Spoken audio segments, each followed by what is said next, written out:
There's a lot that's subjective in this business, but we can all be objective in saying that Ed Delaney is a power player in sports media. You know him as a consultant and president, Delaney Media and Communications, also working a lot with the Switch in charge of production and operations. He has worked for ABC Sports. The list goes on, Fox as well. And we're going to tell his story here on the On to Something podcast. I'm Bryan Fenley with Fox Sports Radio and Tennis Channel.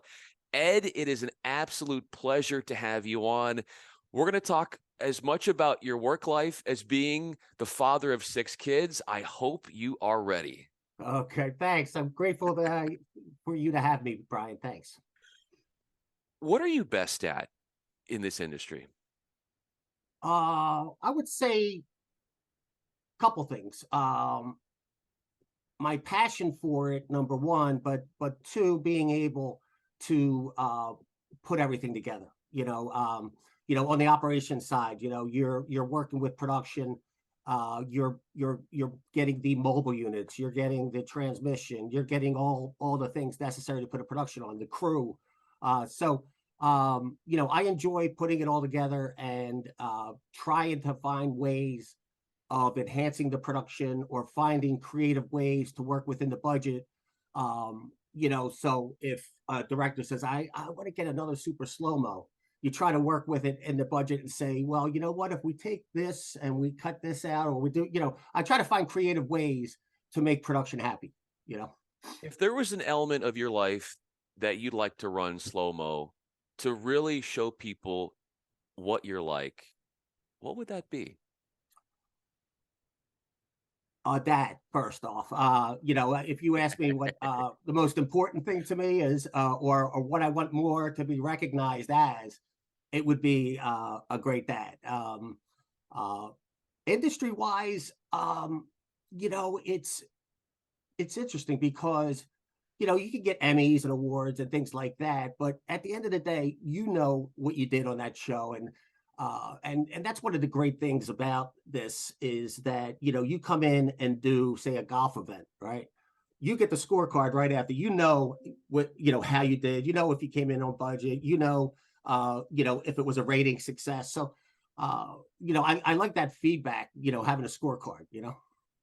How do you give yourself feedback and deal with that, and then also couple in the feedback that others have with you? So how do you parse through that to decide where you go from there, taking in your own self-critique on a project, but then including what other people think as well? I think first you do kind of a self-analysis and know, what you could do better.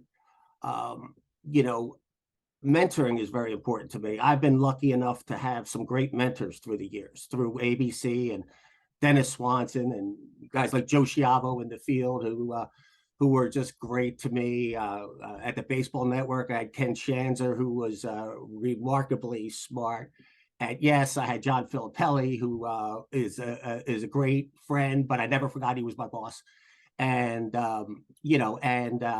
at Fox having Eric Shanks, and here at the Switch having Eric Cooney, Paul Weldon, working with Glenn Adamo. It's all those relationships that are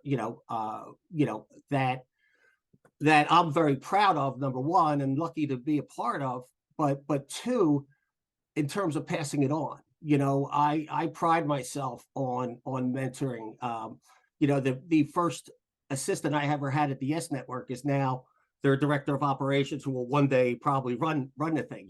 So through my career, I've loved to mentor people coming up in the business.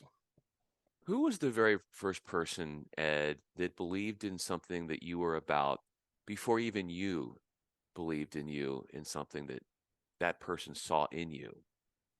A gentleman by the name of Arthur Budagian, who was a lead, one of the senior production executives at ABC Sports, when basically we were out doing the World Series together, and he became deathly sick. He couldn't even make it out to the remote. So he was in a hotel the whole time, and I was basically, running the World Series from the operation side as a kid. I was really young. But he empowered me. He knew I could do it, and it was maybe the most empowering experience of my life doing that World Series. Why was it the most empowering experience when looking back at the the wealth of stuff that you've done?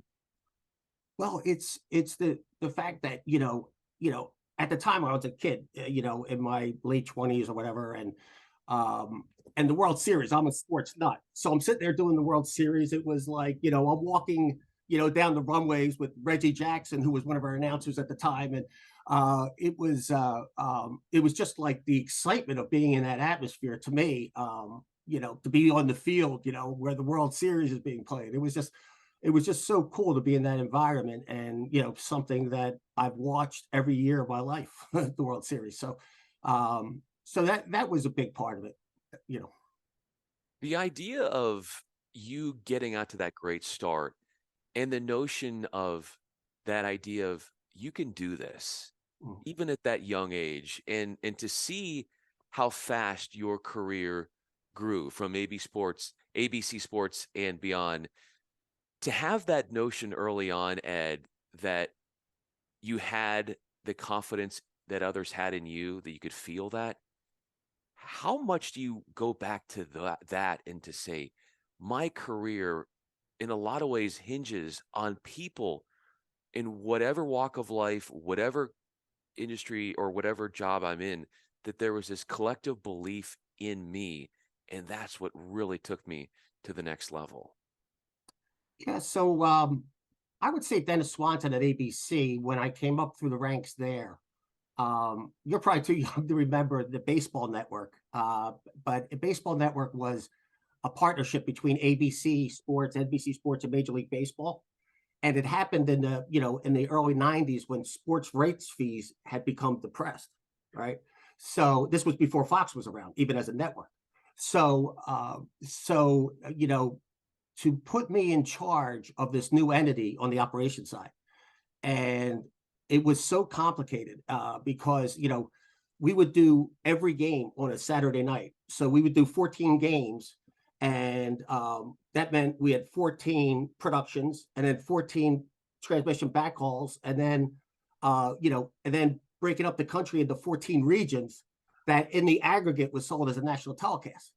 So I used to go home on the Long Island Railroad back then, banging my heads because it was so complicated. I knew the production side, but the transmission side and back then it was like when you're building, you have 14 integration control rooms. That was when you were building tape comp reels. This was not all digital server and all that stuff. So it was really complicated. It was short lived because of the '94 strike. But it was great experience. I learned so much, doing that. What do you learn the most, and how have you used this in your life moving forward in what you've gleaned from your kids? Well, first off, the responsibility. You got to make sure that these kids are going to have a wonderful life, hopefully. And when anybody that has kids knows the minute you have your first kid, your life changes completely and your priorities change completely. So that's always been a driver. I imagine it's a lot of people's driver to make sure their kids are taken care of, going to college and all those things. So uh but the other driver was I loved it. I loved the business. I didn't like the time on the road, but I loved the business. What was different about your outlook when it comes to running a business and your outlook in running a family and being there as a dad for your six kids? Running a business, that's an interesting question. Running a business is a lot easier than managing your kids. Put it that way. Um, but the kids have really been such a great source of pride for me. In terms of what they've accomplished, and how much I enjoyed watching them playing sports, growing up, and so it's as most of us, it's the greatest pleasure in our lives. How do they cheer you on? Oh, they're great. I mean, if they read something, in the paper, or they watch my boys are sports maniacs too. My oldest played college football. So and they follow the industry too now that they're in it. So if they if they're watching a production, I'll say I have this ESPN college basketball game we're doing, and they'll tune in just because they know I'm doing it. When they know you're doing it and they're watching, what are they telling you about it afterwards, after they saw some of your work?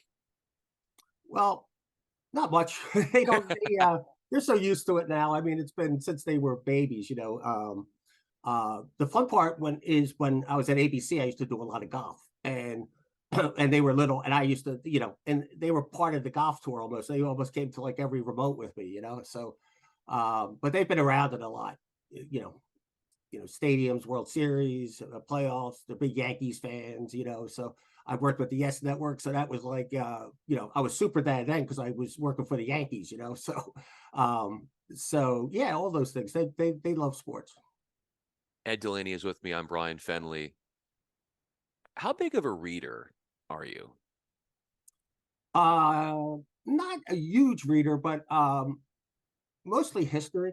I love history, and so if you see, the bookshelf, it's 90. My stuff's 90% history, and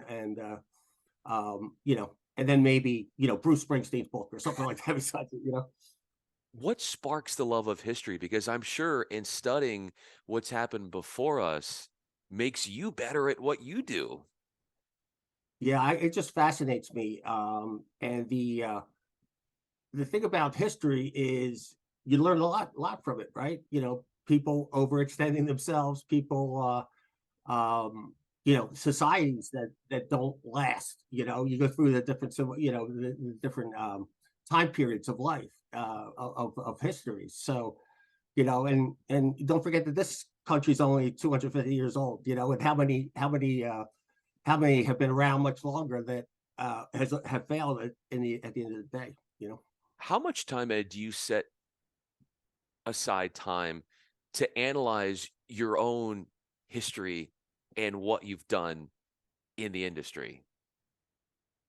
Not much. I'm always looking ahead, because that's all in the past, and I'm not looking at what I've done as much as what I want to do. And so I would say I really don't look back to that very much at all. Do you think that there could be an advantage to maybe looking back, or that there could be something that you could learn from growing in taking what you want to do to the next level, and maybe reflecting on elements of your life and your career that were really enjoyable? Yeah, I think you could do that somewhat. I could do that somewhat, but um, I don't live it because I kind of feel like the lessons I've learned are already a part of me. So if I see an old friend, like I mentioned Arthur Bedagian before, we did the Kentucky Derby together, and we'll talk about the Kentucky. If I see old friends, we'll talk about some things we've done, but I don't necessarily go back and think about it too much. What do you like to be in a friend to those who you work with, those who you associate with? When you're a friend of Ed Delaney, what is that like? Well, loyal, number one. Two is, you know, helping everyone. We're in a great end of the business, and it on the operation side, because everybody helps. You've been to the SVG events. Everybody shares their ideas, and so operations isn't as competitive as say production or sales, things like that. Operations, if you see somebody have problems with a remote, it almost hits you like, oh shit, Yeah. that kind of feeling like, oh my god. And you feel bad for anybody that's in a bad spot because it could happen to you. So but I find the operations, our industry, helps each other. I mean, it's really a great industry. How much, and you talked about this a minute ago, Ed, but when you rate what makes you feel alive and what makes you feel alive in this business, being there for others and helping them, where does that stack up? among everything and all the outlets in which you get your validation from? Well, I love seeing, one of my people, or any of my people succeed, you know, even if it's somewhere else, I mentioned Ken Shanzer. Earl once said to me, he goes, don't worry if you lose people. That means you're hiring good people, you know? So, to mentor someone like I've had the good fortune throughout my career, that's very rewarding to me to see somebody that's worked for me. And by the way, there's a lot of them all over the industry that have worked for me, through the years, through the Yes Network, through ABC, through Fox, and everywhere else. So that I find that very rewarding, and for from the personal side, I had my second oldest son get married this year, so it'll always come back to family at the end of the day. That's the most important. What was that wedding like, and being there and being so proud of your son and this next chapter in his life? Yeah, it's there you become a little reflective, you sit there and say, how many years ago did I do this? Walk down the aisle. Uh, but then you become so happy because he married a wonderful girl who's also at MLB in the industry. And so just the joy for him, to see him so happy is, all you can ask for.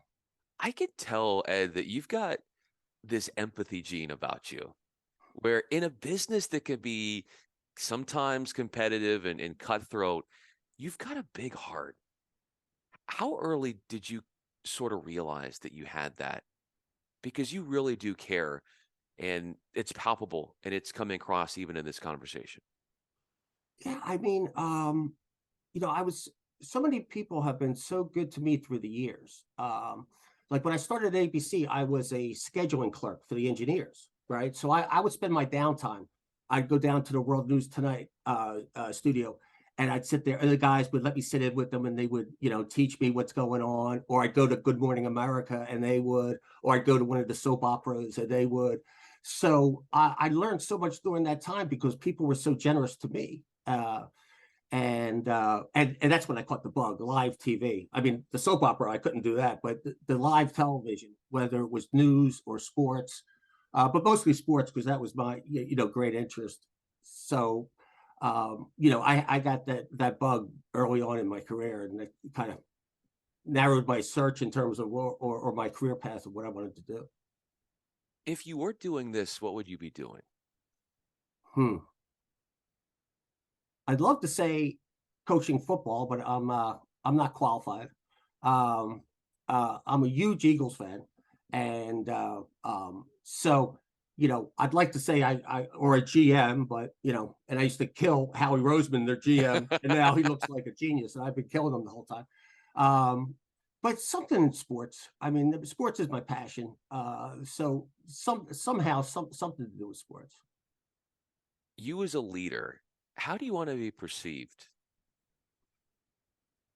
I want to that I'd like to be perceived that people would run through walls for me, as I would run through walls for Flip or Dennis Swanson or all the guys I work for. So I would want like that passion and that they would do that. And when you have that, and I've been very lucky. I've had some great people. They when they have your back, it really gives you a lot of strength and a lot of uh, ability to take some chances. That you got somebody's got your back, you could take some chances, which I'm also not afraid of doing either. And having that mindset, how has that benefited you in the trajectory of your career, in being okay with taking chances and actually seeing positive things come from it? Yeah, I had a lot of people when I went to. I mentioned how complicated the baseball network was, and I had people like doubting me for taking that job because I didn't know much about transmission and distribution and all these other things. But but I just said to myself, I'm going to learn it, and I'll figure it out, and uh, so and throughout, I'm not afraid to be, the first one out there with the new technology. On Yankees, you remember that circle 360 shot? We were like the first doing that way back Wow. when. So we've done some things, through the years that uh, that were well, one, costly. So that's where you're taking a chance. If your management doesn't like it, why are you spending that money?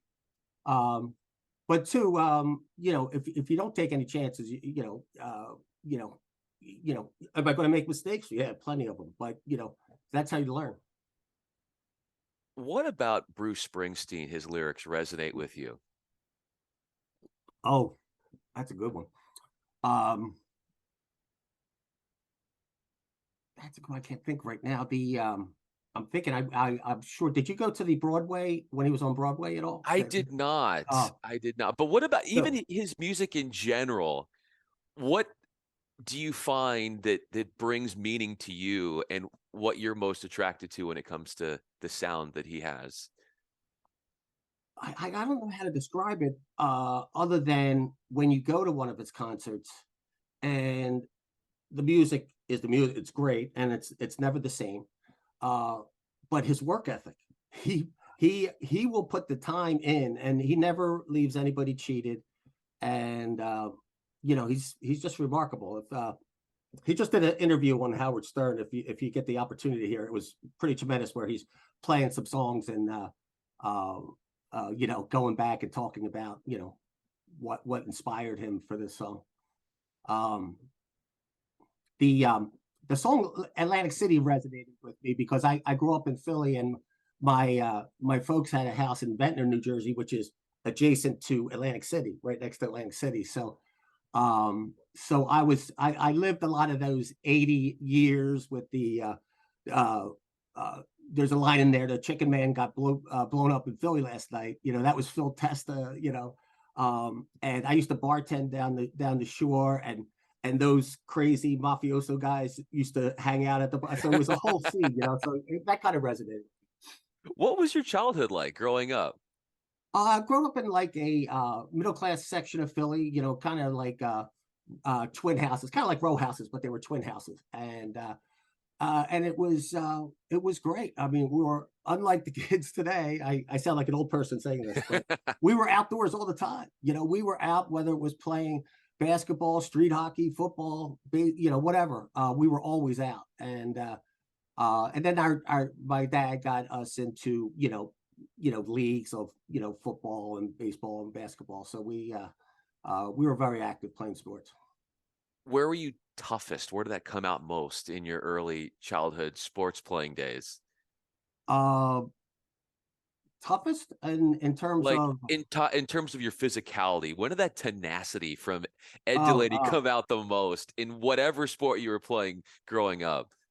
well, it definitely would be football, right? Because of the contact sport that it is. But I love basketball. And I love baseball, and so it's I was kind of like a jack of all trades, a master of none. So, as we wrap up this conversation, Ed, the fact is you said jack of all trades. That brings me into thinking about your versatility in this business.